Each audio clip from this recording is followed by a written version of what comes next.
Bismillahirrahmanirrahim. Assalamualaikum warahmatullahi wabarakatuh. Alhamdulillah. Alhamdulillah wa syukurillah wa salatu wassalamu ala rasulillah. Sayyidina wa habibina wa syafi'ina wa maulana Muhammadin sallallahu alaihi wasallam. Amma ba'd. Para jamaah,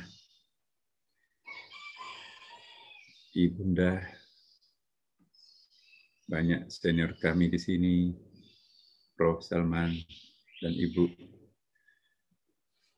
Bapak Ibu sekalian, semoga Allah betul-betul menurunkan rahmat, berkah hidayahnya kepada kita semuanya, sehingga pada hari Sabtu ini tetap kita mendapatkan keberkahan dari selawat dan taslim senantiasa kita curahkan kepadanya, pada Nabi Muhammad SAW.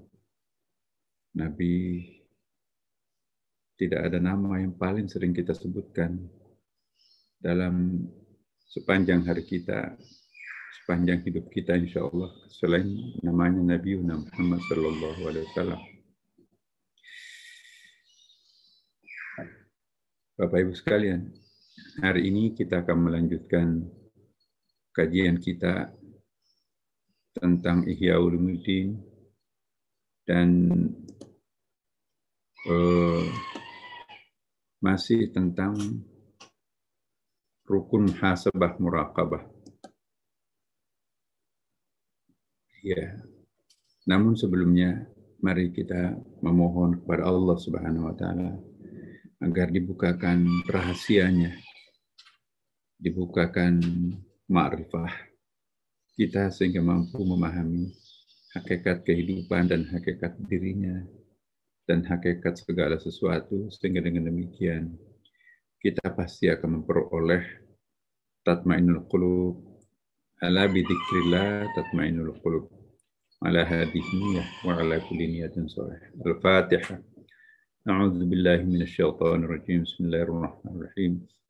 Alhamdulillahi rabbil alamin, arrahmanir rahim, maliki yaumiddin. Iyyaka na'budu wa iyyaka nasta'in. Ihdinas siratal mustaqim.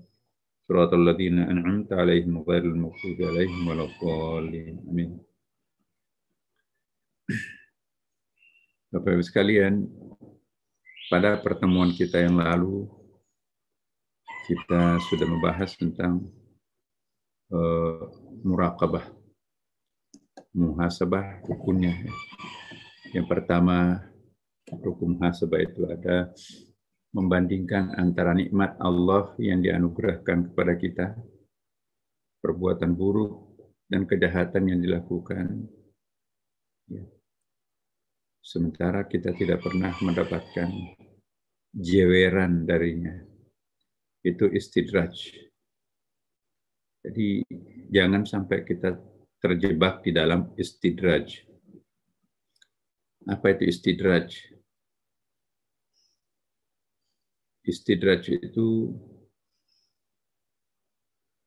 aktif menikmati karunia Tuhan, tapi pada saat bersamaan aktif menikmati dosa dan maksiat,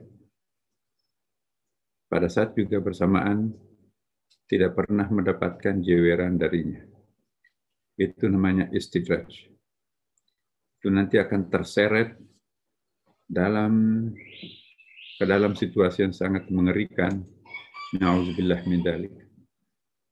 Ya. Jangan sampai kita tergolong ke dalam istidraj. Karena apa? Puncak penderitaan orang-orang ini ya ialah istidraj itu sendiri.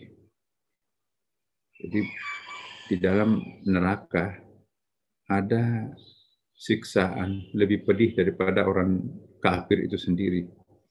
Orang kafir memang masuk neraka, tetapi ada golongan termasuk orang yang berKTP Islam, tapi merasakan dahsyatnya neraka paling jahanam. Innal munafiqina fid darkil asfali minan nar. Sesungguhnya orang-orang munafik itu berada pada neraka yang paling jahanam, ya kira-kira seperti itu. Walaupun di agamanya Islam, tapi tetap neraka yang paling jahanamnya neraka ialah mereka yang hipokrit itu, ya, munafik. Dan hari ini kita akan melanjutkan yang keempat, ya. Ini kan yang pertama, membandingkan antara nikmat Allah yang sedemikian banyak dan luas kita rasakan, tapi juga dosa-dosa kita nggak pernah berhenti. Ya, kejahatan yang kita lakukan bukan main, dan juga tidak pernah dapat musibah. Itu istidraj. Yang kedua, dalam muhasabah muraqabah ini juga perlu membedakan antara apa yang menjadi hak Allah dan apa yang menjadi hak dan kewajiban kita. Jadi, apa yang menjadi kewajiban kita, sudahkah kita tunaikan? Apakah yang merupakan hak Allah sudah terpatri dalam diri kita atau belum? Jadi, kita sudah menikmati hak kehidupan yang layak, kesehatan yang prima, ya, badan yang fix. Tapi kita belum menunaikan kewajiban kita, mempersembahkan yang terbaik padanya. Akhirnya kita akan merasa malu kepada Allah. Ya Allah, aku diderah oleh rasa malu. Nah, orang-orang yang mencapai makam yang lebih tinggi, lebih tersiksa diderah perasaan malu terhadap Allah daripada dibakar api neraka. Maka itu penyerahan diri itu terbagi dua, ya. Ada memasrahkan dirinya kepada Allah, taubat karena takut dibakar api neraka. Inilah yang disebut dengan taubat inabah.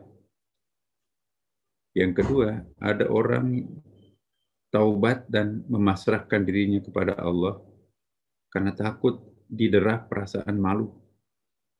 Ya. Rasa malu terhadap Allah itu lebih menyiksa daripada panasnya api neraka. Orang yang seperti inilah disebut dengan taubat istijabah. Taubat istijabah makamnya lebih tinggi daripada taubat inabah.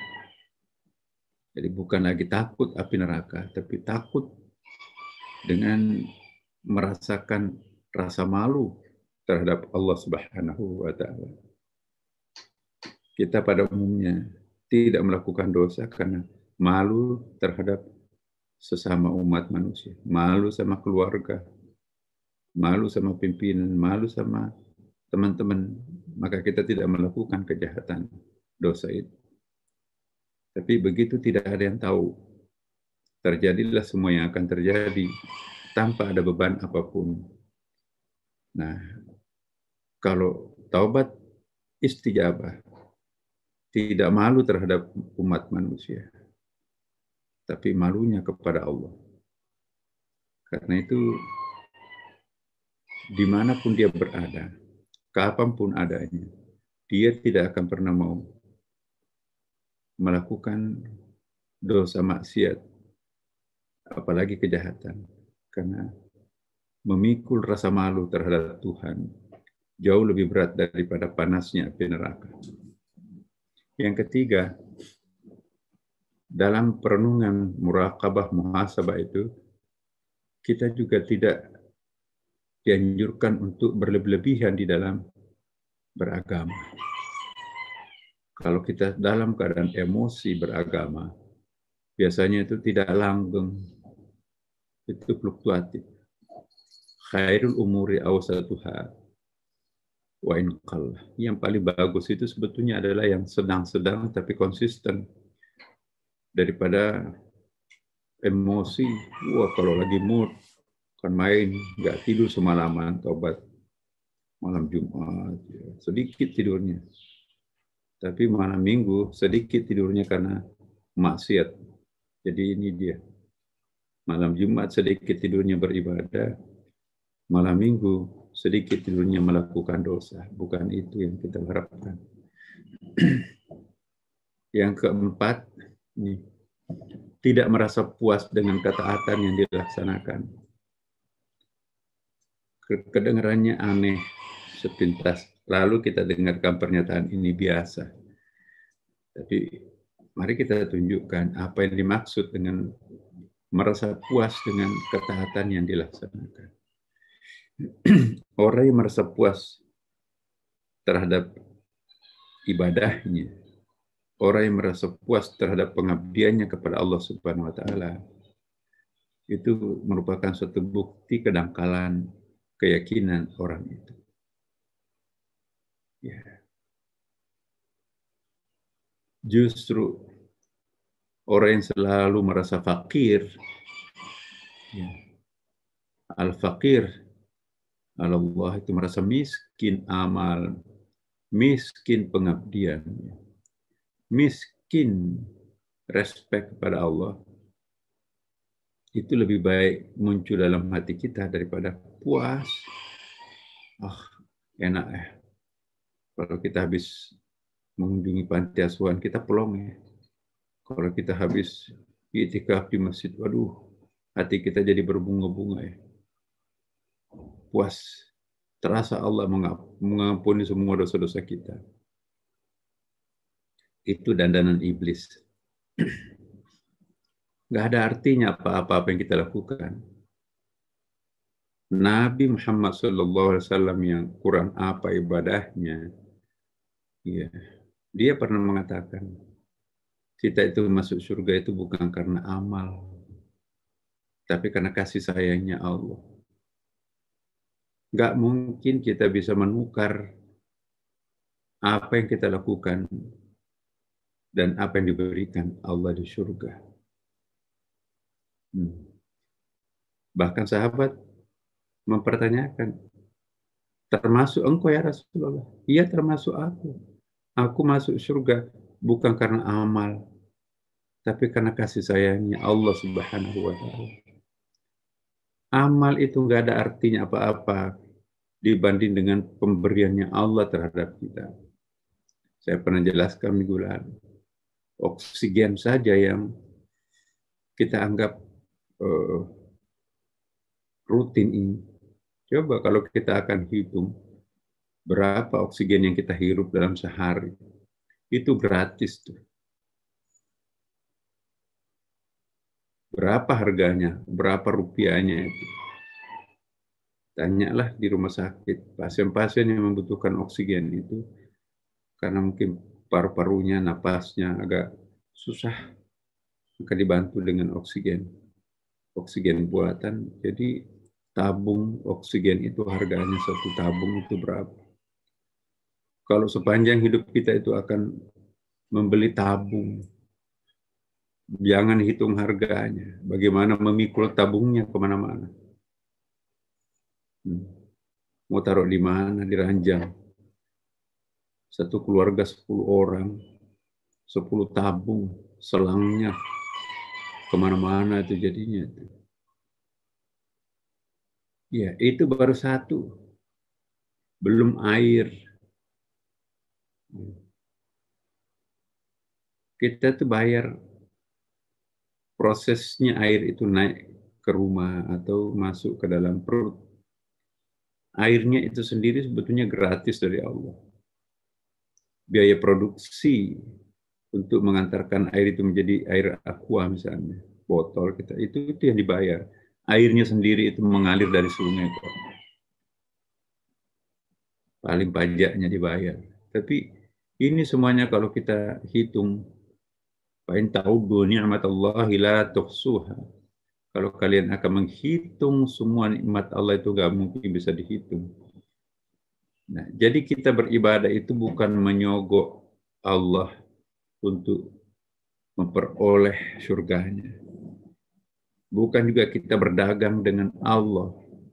Aku bayar engkau dengan ibadah, berikan aku surgamu. Bukan. Ibadah yang kita lakukan itu bukan untuk Allah sebetulnya, tapi itu untuk pulangnya kepada diri kita sendiri. Ya. Salat misalnya, memang ada perintahnya kan. Aqimis sholata lidzikri, dirikanlah sholat untuk mengingat aku. Untuk apa mengingat aku? Itu enggak akan memberikan poin sedikit pun buat aku, kata Allah. Ala bidzikrillah tatmainnul qulub. Ketahuilah dengan mengingat diriku, menghayati akan keberadaanku, berkontemplasi akan kehadiranku, maka kalian pasti akan mendapatkan ketenangan. Jadi Allah Subhanahu wa Ta'ala itu sama sekali tidak berkepentingan terhadap ibadah yang kita lakukan. Meskipun kita diwajibkan beribadah, bukan berarti Allah membutuhkan ibadah dari hambanya. Ini perlu kita ketahui. Seandainya kita semua para hamba jadi iblis, jadi kafir, jungkir balik kekafirannya, tidak akan berkurang ketuhanannya Tuhan. Ya. Demikian pula sebaliknya, sebesar apapun, sebanyak apapun ibadah yang kita lakukan, itu tidak akan memberikan kepuasan apapun terhadap Tuhan. Tidak akan memberikan nilai tambah apapun terhadap Tuhan. Seandainya kita jadi malaikat semuanya, nggak ada yang berbuat dosa, tidak akan bertambah ketuhanannya Tuhan. Tuhan dari sononya sudah jadi Tuhan. Jadi perintah dan larangan Allah Subhanahu wa Ta'ala itu hanya untuk kembalinya kepada si penyembah atau hamba itu sendiri. Jadi jangan pernah ada kok kenapa yang enak-enak dilarang Allah, seperti zina. Kenapa yang berat-berat diwajibkan seperti puasa? Itu bukan untuk Allah. Kenapa? Wala taqrabuz zina, jangan dekati zina. Ya. Apa yang terjadi kalau seandainya tidak ada larangan zina ini? Maka kita akan hidup seperti kambing. Kambing itu nggak kenal induknya, nggak kenal anaknya dihantam. Kalau kambing enak, beranak pinak. Yang enak, untung itu adalah ibu-ibu. Beli dagingnya murah. Populasi kambingnya banyak. Ya. Uang dikasih sama suaminya bisa dihemat. Kenapa? Harga daging tadinya mahal menjadi murah. Kenapa? Populasi kambingnya banyak. Tapi kalau manusianya yang banyak, bayangkan kalau tidak ada hukum zina, tidak ada fiqhun nikah, tidak ada rukun syarat perkawinan yang begitu ketat, maka seenak-enaknya orang melakukan hubungan suami istri, siapapun, dengan keluarganya, dengan apapun, maka populasi manusia itu akan bertambah setiap hari berapa? Satu laki-laki, ahli biologi ini mengatakan setiap orang laki-laki itu punya kemampuan untuk melahirkan 3.000 orang anak. Jumlah sperma yang dikandung laki-laki itu kalau dipraktekkan kepada 3.000 perempuan atau diproduktifkan jumlah spermanya itu, maka akan melahirkan 3.000 anak. Ya, 300 juta penduduk Indonesia, separuhnya laki-laki, 150 juta kali 3.000. Sama dengan berapa itu? Kita perlu planet baru, mungkin 10 biji besarnya dunia ini, masih nggak akan nampung populasi manusia itu sendiri. Pasti populasi manusia itu akan overloaded. Keluarga berencana nggak berhasil. Akibatnya apa? Perusakan lingkungan, air tawar nggak cukup, jumlah padi tidak pernah, jumlah sawah tidak pernah bertambah. Akibatnya apa? Berdesak-desakan kita semuanya di muka planet bumi ini. Ya. Kalau kambing enak disembelih, tapi kalau manusia, perasaannya saja disinggung, hak asasi manusia, HAM akan ribut. Gitu. Apalagi kalau dirinya yang dikorbankan. Jadi semua perintah dan larangan Allah itu kembalinya kepada manusia. Mogok menyembah kita semuanya kepada Allah, tidak akan berkurang ketuhanannya Tuhan. Kita menyembah total semuanya, jadi malaikat kita kepada Allah semuanya. Menyembah itu juga tidak bertambah ketuhanannya. Jadi untuk apa Allah menetapkan larangan, menetapkan kewajiban? Itu kembalinya kepada Allah. Bentuk pemanusiaan Allah terhadap hambanya, dia menurunkan perintah dan larangan. Kenapa kita dilarang mencuri, dilarang merampok? Itu untuk Allah atau untuk kita? Ya untuk kita. Kenapa Allah melarang kita untuk merusak alam semesta? Untuk dia, hey, jangan rusak alam, aku menyaksikan alam itu indah. Ya, aku akan menyaksikan hijau-hijauan, gunung itu enak, itu. Nggak butuh Tuhan seperti itu. Pemandangannya tentu lain dari kita sendiri. Tapi untuk apa? Itu untuk manusia itu sendiri. Hutan ini paru-paru dunia. Kalau nggak ada paru-parunya dunia ini, kayak apa? Ya. Ekosistem itu penting dipertahankan, karena kalau rusak ekosistem, maka pasti ada reduksi kehidupan umat manusia. Manusia tidak bisa lagi mengakses kesempurnaan hidup kalau ekosistem ini rusak. Ya, jadi inilah semuanya untuk kita. Hikmatut tasyri' ini semuanya juga perlu dibahas. Nah, jadi merasa puas dengan ketaatan yang dilaksanakan. Nah, itu penting. Nah, kalau kita tidak pernah merasa puas dengan ketaatan yang dilaksanakan, berarti kita akan tertantang. Kita ditantang untuk senantiasa melakukan lagi. Tapi kalau kita sudah puas, udah kok saya semalam itu, menikmati betul. Puncak ibadah saya sudah nikmati semalam, aku nggak usah salat duha lagi kan. Tapi kalau kita mengatakan, aduh itu nggak ada apa-apanya, aku malah semakin merasa miskin dengan banyaknya ibadahku. Karena aku semakin sadar ternyata sedikit sekali yang aku lakukan untuk Tuhanku yang begitu banyak memberikan kepada aku. Aku mau salat duha lagi. Sudah salat duha, nggak cukup. Aku nggak ada apa-apanya, aku mau ngaji lagi. Sudah ngaji, aku nggak mau lepas tasbihku di tangan. Nah, sudah itu, aku nggak boleh membuka aurat nih, menyebabkan orang lain nanti berdosa. Sebelum azan dia menjemput sebelumnya. Sebelum azan menjemput sholat itu, kita kan masbuk terus. Ya. Jadi tidak boleh kita merasa puas dengan ketaatan yang kita laksanakan kepada Allah. Nah, orang yang puas atau gampang puas terhadap ketaatannya kepada Allah, itu pertanda dangkalnya akidah, dangkalnya iman seseorang. Kita sering mendengarkan, aduh, plong ya saya hari ini. Habis puasa Ramadan, enak. Ya, enak memang, tetapi jangan puas. Ya. Merasa fakir di hadapan Allah, itu yang sangat penting. Ya. Kita itu kadang-kadang salah kaprah dalam mengucapkan syukur. Saya bersyukur, ya, karena anak saya sudah berhasil semua, bekerja semua.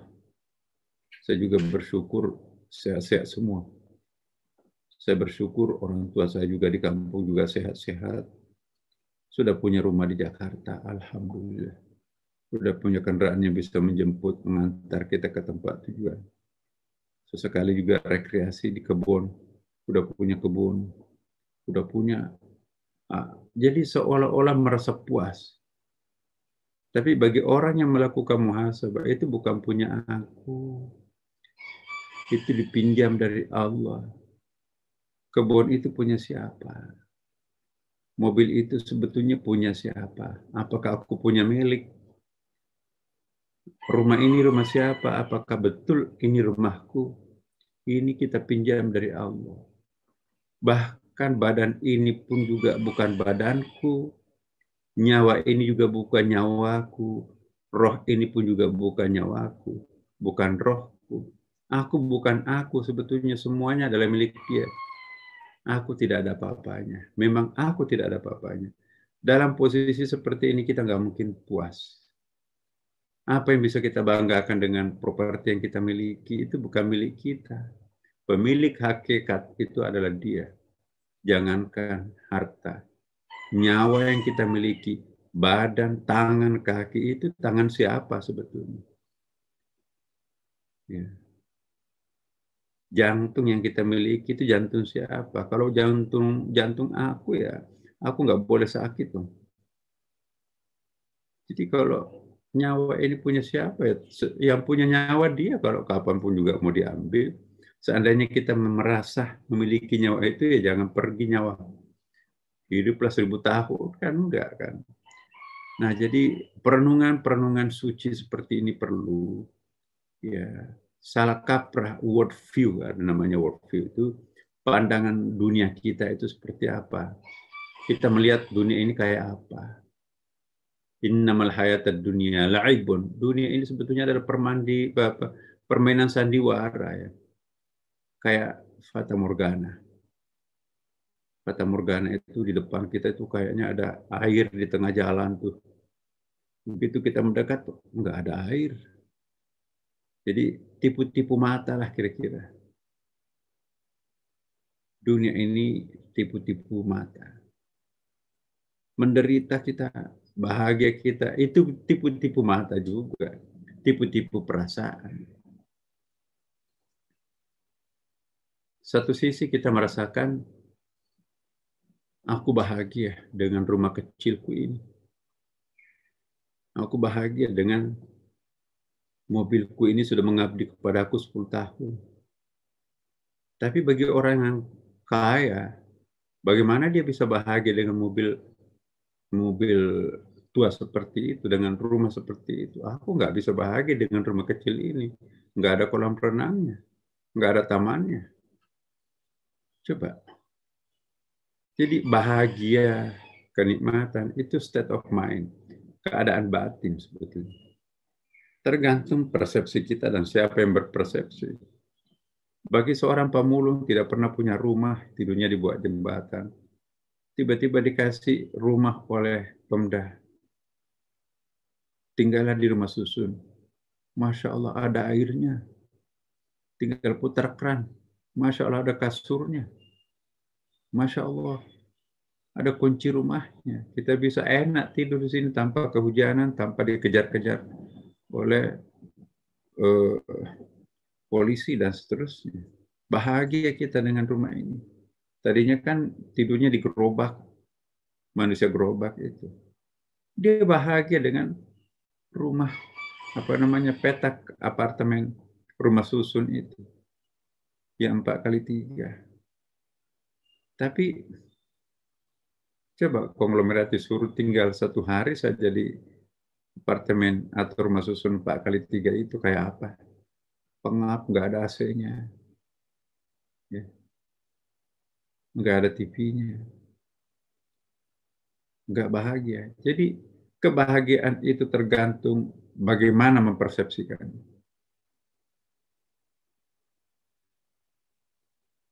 Ada orang ya, sakit gigi, lubang giginya sedikit. Waduh, meronta dia. Seluruh orang di rumahnya ikut sakit gigi. Pergi ke kantor, semua stafnya ikut sakit gigi. Sementara ada orang kanker stadium 4, seorang ibu. Ditinggal mati oleh suaminya, anaknya 3. Cara menghidupi keluarganya itu dengan jualan sayur di sekitar kompleksnya. Paru-parunya sudah berlubang. Stadium 4, vonis dokter sebentar lagi mati. Tapi mau diapain kalau nggak begini, anak kecil ini nggak makan, dia nggak merasa sakit. Jadi sangat tergantung kepada persepsi kita.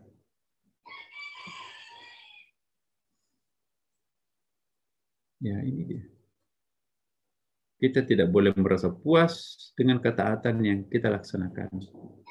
Di atas langit masih banyak langit. Jangan puas kalau sudah merasa masuk ke dalam, membuka, menemukan isi. Enggak. Ibarat bawang, di dalam kulit masih ada kulit, di dalam kulit ternyata masih banyak kulit. Apa yang disangka isi ternyata masih kulit. Kita terkecoh. Nah, inilah ilmu sederhana seperti ini disampaikan oleh Syekhuna Imam Al-Ghazali. Ya, bagi orang awam, ya, bagi orang yang dangkal akidahnya ini biasa kok ini. Tapi bagi orang yang punya kearifan, iya ya, luar biasa. Jadi hal-hal yang kecil itulah yang mengorbitkan manusia itu ke langit.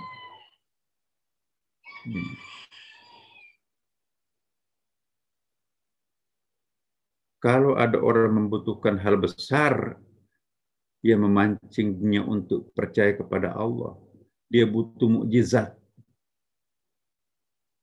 untuk bisa percaya, maka itu adalah Fir'aun, maka itu adalah Thamud, maka itu adalah Abu Jahal. Mukjizat yang bisa mengangkat, mukjizatlah yang mampu meyakinkan dirinya. Tetapi orang yang mendapatkan hidayah, informasi kecil tapi itu sangat berharga, sudah mampu melangitkan dirinya. Seperti ini, kan biasa kita dengar tuh, tidak merasa puas dengan ketaatan yang dilaksanakan. Nasihat ini seringkali kita dengarkan, jangan merasa puas terhadap apa yang Anda capai. Ya, aku juga tahu kok. Tapi kalau kita terima dengan penuh akseptabilitas ya, kesediaan diri untuk menerima dengan penuh ketulusan, oh iya ya. Maka informasi yang kecil ini besar artinya dalam batin kita untuk mengorbit ke atas. Jadi bukan hal yang besar yang menerbangkan manusia ke langit, tapi persepsi yang bisa menerbangkannya. Iya ya. Oh iya ya. Nah kalau kita sudah mulai bisa merasakan, oh iya ya, itu pertanda iman sudah mulai merasuk ke dalam sumsum, ke dalam diri kita yang paling dalam. Jika perasaan puas itu muncul, cepatlah membayangkan perbuatan buruk dan maksiat yang besar yang pernah dilakukan. Mati puasan itu. Hari ini baru aku 1 kali puas. Hari ini aku baru 1 kali sujud. Baru 1 kali salat sunat tasbih. Tapi coba berapa kali berselingkuh, berapa kali berzina, berapa kali berbohong. Enggak bisa. Enggak ada artinya ibadah yang kita lakukan dengan tumpukan dosa yang kita lakukan, dosa besar lagi. Apalagi ditambah, enggak ada artinya ibadah yang kita lakukan dengan gratisnya fasilitas alam yang kita nikmati dari Allah. Coba, mampu enggak ibadah yang kita lakukan menutupi dosa yang pernah kita lakukan? Yang kedua, mampu enggak ibadah yang kita lakukan membayar pemberian Allah terhadap kita? Kan enggak mungkin kan? Ibadah kita enggak sanggup untuk membayar fasilitas hidup yang Allah berikan. Ibadah juga akan dibebani tambahan menebus dosa-dosa masa lampau yang pernah kita lakukan. Jika kita bayangkan dosa yang pernah kita lakukan, nikmat Allah yang kita pernah rasakan, masih ada nggak nilainya ibadah yang kita lakukan? Nggak ada. Nggak ada apa-apanya tuh. Ingat ayat, فَمَنْ يَعْمَلْ مِثْقَالَ ذَرَّةٍ خَيْرًا يَرَهُ وَمَنْ يَعْمَلْ مِثْقَالَ ذَرَّةٍ شَرًّا يَرَهُ. Sekecil biji atom pun itu akan dibalas oleh Allah. Kita sendiri juga nggak bisa menebak. Lebih besar mana timbangan kebajikan kita atau timbangan dosa maksiat dan ditambah tidak bersyukur terhadap nikmat. Kita sendiri bisa menyimpulkan diri kita bahwa kita itu pasti penghuni neraka. Kalau mengandalkan umur, mengandalkan kualitas ibadah, dibandingkan dengan Pemberian Allah yang begitu banyak dibandingkan dosa yang pernah kita lakukan. Coba tebak dirinya. Penghuni surga atau penghuni neraka? Ya penghuni neraka kita. Maka itu Nabi mengatakan kita itu masuk surga itu karena rahmat kasihnya Allah. Bukan karena amal. Makanya itu kalau kita ingin mengharapkan kekasih, rahmat kasihnya Allah, ya khusyuklah beribadah. Jangan mengandalkan banyaknya, nggak mungkin. Ya, terlambat, apalagi kita sudah berumur seperti ini, mau beribadah 24 jam sekhusyuk apapun tidak bisa menembus banyaknya pemberian Tuhan yang kita nikmati, banyaknya dosa yang pernah kita lakukan. Mau dibayar pakai ibadah apapun, nggak mungkin bisa menutupi semuanya. Kasih sayangnya lah Allah yang kita ingat, yang kita inginkan. Bagaimana caranya? Iya, khusyuk. Apalagi? Ya, tidak ada yang bisa membantu kita kecuali syafaatnya Rasulullah Muhammad SAW di pada mahsyar nanti. Bagaimana mendapatkan syafaat Rasulullah? Selawatlah terus kepada Nabi. Barang siapa yang rajin berselawat terhadapku, aku pasti tahu dan aku pasti akan memberikan syafaat pembelaan. Pada hari tidak ada yang mampu memberikan pembelaan selain hanya aku. Satu-satunya manusia yang tidak pernah ditolak apapun yang diminta oleh yang bersangkutan ialah Nabi Muhammad. Apapun yang diminta Nabi kepada Tuhannya tidak pernah ditolak. Ini pengajian Zooming hari Sabtu pagi yang sering berselawat kepada aku, ya Allah. Cekal semuanya jangan masuk neraka. Licingkan semuanya masuk surga. Udah jadi barang itu. Iya. Berkah selawat. Makanya itu selawat Nabi itu jangan pernah ditinggalkan, Bapak Ibu. Siapa yang mampu membantu kita nanti di padang mahsyar kalau bukan Dia? Nabi berkali-kali menyampaikan hal itu. Berat, saya tahu Nabi berat menyampaikan itu, kok nanti seolah-olah nggak enak. Menyuruh orang berselawat kepadaku, ya itu jangan sampai ada ego di situ. Tapi demi untuk umatku, maka terpaksa aku menyatakan, barang siapa yang rajin berselawat terhadapku, maka aku akan pasti tahu dan aku akan memintakan syafaat. Berat untuk diucapkan kata-kata itu oleh Nabi, tapi demi untuk umatnya, maka terpaksa. Nah bagi kita, pemberian berat ini harus dihormati, dihargai. Saking cintanya Nabi terhadap kita, maka diungkapkan itu rahasianya kepada kita. Bukan Nabi ria, bukan Nabi mendemonstrasikan kehebatannya di depan Allah, enggak. Tapi karena cintanya Nabi terhadap umatnya, dia bocorkan rahasia itu kepada kita. Mari kita berselawat terus, Bapak Ibu.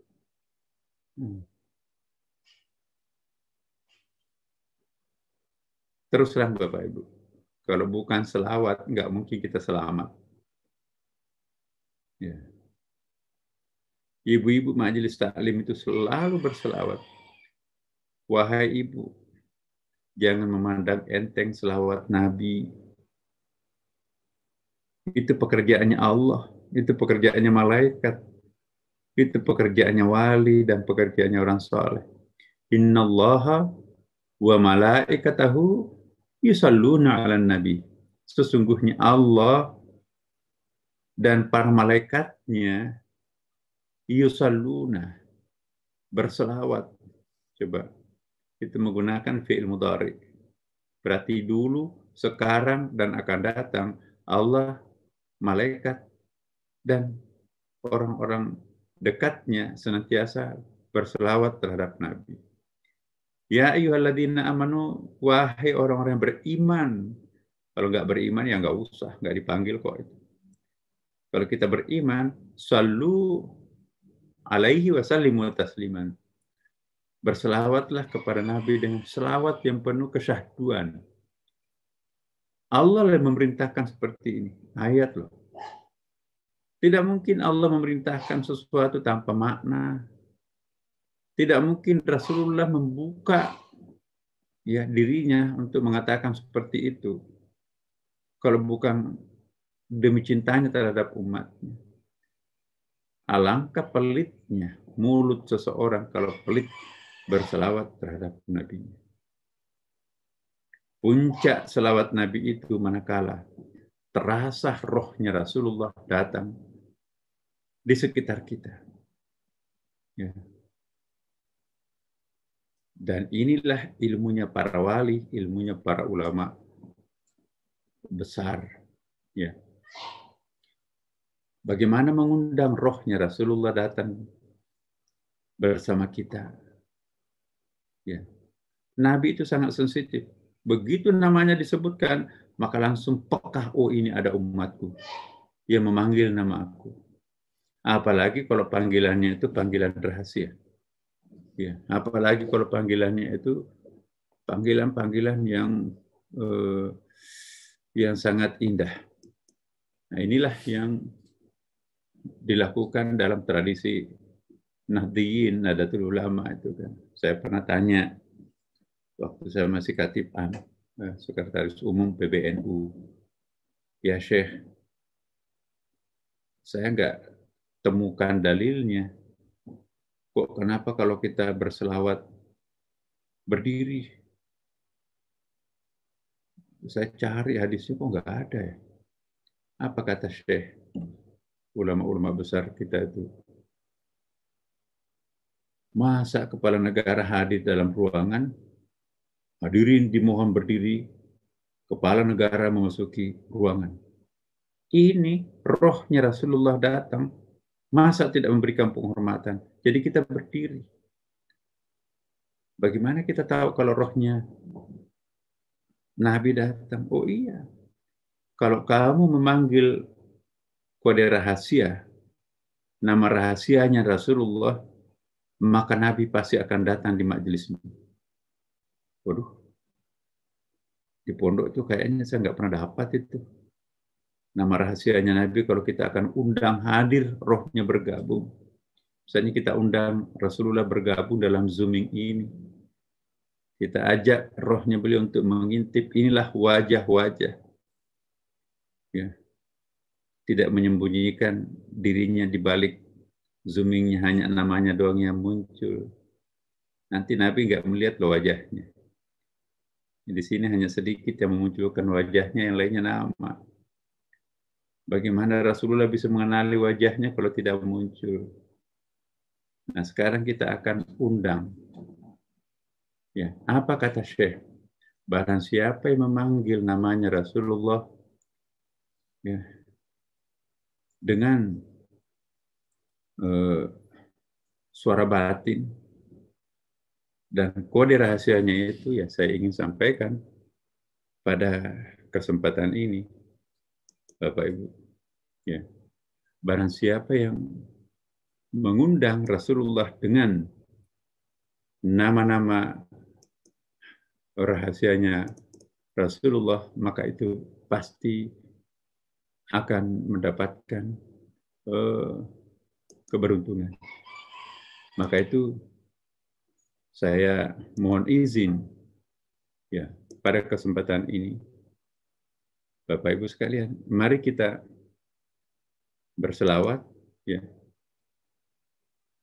pejamkan mata, niatkan kita akan bersilaturahim dengan Rasulullah Muhammad SAW dengan memanggil nama rahasianya. Nama rahasianya Rasulullah ialah Taha yang menjadi surah Taha dan Yasin yang menjadi nama surah Yasin. Dua nama itu menjadi nama surah dalam Al-Quran. Taha yaitu Nabi Muhammad, Yasin yaitu Nabi Muhammad. Barang siapa yang memanggil namanya dengan Taha dan Yasin, rohnya Rasulullah akan mengintip dirinya, merindukan dirinya. Oh, ini hambaku, ini umatku. Salatullah, salamullah, ala taha rasulillah. Salatullah, salamullah, ala yasin habibillah.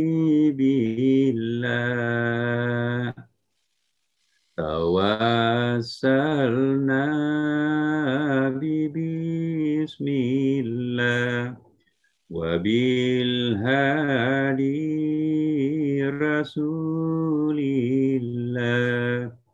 wa kulli mujahidin lillah bi ahlil badri ya Allah ilahi sallimil ummah minal afati wan niqmah wa min hammi wa min ghummah bi ahlil badri ya Allah.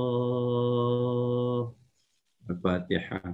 A'udzubillahi minasyaitonirrajim. Bismillahirrahmanirrahim. Alhamdulillahirabbil alamin, arrahmanir rahim, maliki yaumiddin. Iyyaka na'budu wa iyyaka nasta'in. Ihdinas siratal mustaqim. Siratal ladzina an'amta 'alaihim ghairil maghdubi 'alaihim waladdallin. Ya Rasulullah, kami yakin rohmu mendekati kami. Kenalilah wajah-wajah umatmu yang tampil di dalam jendela Zooming ini. Kenalilah wajah-wajah mereka. Mintakanlah syafaat nanti di hari kiamat. Ya Allah, inilah wajah yang selalu memanggil namamu. Inilah wajah yang selalu menampilkan dirimu setiap hari di dalam jendela batin. Inilah hambamu. Inilah umatmu yang selalu merindukan dirimu. Ya Rasulullah, kenalilah mereka semuanya. Mintakanlah syafaatmu nanti. Di hari tidak ada lagi yang mampu memberikan pertolongan selain Engkau, ya Rasulullah. Ya Rasulullah, tanpa syafaatmu, mana mungkin kami bisa selamat dengan tumpukan dosa yang pernah kami lakukan, dengan sedikitnya amal yang kami laksanakan. Ya Rasulullah, seandainya rohmu betul-betul menyaksikan kami semuanya di sini, kami mohon, kenalilah semuanya, sehingga di dalam pemeriksaan amal nanti, Engkau mendampingi kami, sehingga kami tidak lagi diteliti dosa-dosa apa yang pernah dilakukan. Ini umatku yang selalu memanggil diriku, tidak usah periksa, tidak usah melalui proses timbangan. Apapun yang Engkau minta, pasti akan dikabulkan Allah pada saat itu. Lewatkanlah kami dalam pemeriksaan yang ketat itu, ya Rasulullah. Hanya Engkau lah yang mampu memberikan dispensasi terhadap kami. Dampingilah kami ketika nanti meniti di atas siratal mustaqim yang lebih halus daripada sehelai rambut itu. Bantulah kami menjawab pertanyaan-pertanyaan malaikat ketika nanti kami ditanya berbagai macam pertanyaan. Engkaulah satu-satunya orang yang mampu mengerjakan apapun. Di hari tidak ada orang yang seperti itu selain hanya Engkau, ya Rasulullah. Meskipun kami jauh dari tempat kelahiranmu, meskipun kami hidup jauh dari kurun waktu hidupmu, kerinduan kami terhadapmu, ya Rasulullah, tidak kalah dengan sahabatmu yang hidup sezaman, semasjid denganmu. Ya Allah, ya Tuhan kami, Engkau juga maha menyaksikan betapa dalamnya rindu kami kepada Nabi-Mu, betapa kuatnya cinta bekerja dalam hati ini di dalam mencintai Rasul. Ya Allah, ampunilah dosa-dosa kami. Ampuni juga dosa kedua orang tua kami, anak-anak kami, saudara-saudara kami, guru-guru kami, dan siapapun yang pernah berjasa terhadap diri kami. Ya Rasulullah, kiranya juga Engkau membantu mereka, karena itu adalah orang dekat kami. Terima kasih atas kerauhanmu, kehadiranmu di sini ya Rasulullah. Terima kasih atas rekaman yang Engkau lakukan terhadap seluruh jamaah kami di sini. Ya Rasulullah, kiranya Engkau tidak pernah bosan menyapa umat di nun jauh di sini. Karena memang betul-betul kami berharap hanya Engkau yang bisa menyelamatkan kami. Allahumma salli wa sallim ala sayyidina wa habibina wa syafi'ina wa maulana wa atba'ina wa qurrata a'yunina Muhammadin sallallahu alaihi wasallam. Ya Allah, kami serahkan diri ini sepenuhnya kepada-Mu. Genggamlah kami. Jangan pernah Engkau melepaskan lagi kami menjadi hamba yang liar seperti dahulu kala. Sungguh nikmat hidup di dalam genggaman-Mu. Sungguh tenang, nyaman, damai hati ini hidup di dalam pelukan-Mu, dekapan-Mu ya Allah. Sungguh bahagia hati ini. Inilah yang kami cari. Karena itu ya Allah, jemputlah kami semuanya dalam keadaan husnul khatimah. Seandainya hari-hari esok kami lebih banyak dosa yang kami lakukan daripada amal, maka jemputlah kami sesegera mungkin ya Allah. Tapi seandainya masih ada peluang untuk menambah amal kami, panjangkanlah umur kami ya Allah. Berikanlah sesuatu yang terbaik dari sisi-Mu ya Allah. Allahumma taqabbal du'ana. Rabbana atina fid dunya hasanah wa fil akhirati hasanah wa qina adzabannar. Walhamdulillahi rabbil alamin. Wassalamualaikum warahmatullahi wabarakatuh.